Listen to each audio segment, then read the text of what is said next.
Hello guys, welcome back to our channel.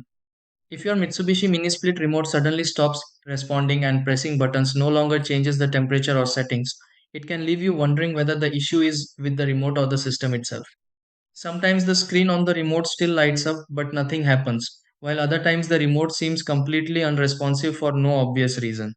Small things like battery issues, blocked signals, setting changes, or connection interruptions can sometimes stop communication between the remote and the indoor unit.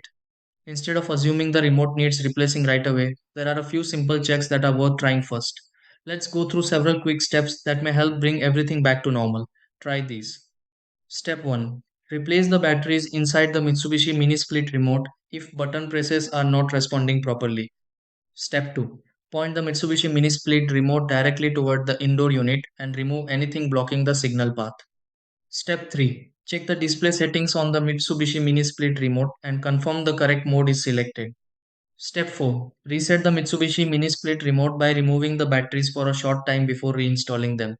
Step 5. Turn the mini split system on manually and test the Mitsubishi mini split remote again afterward.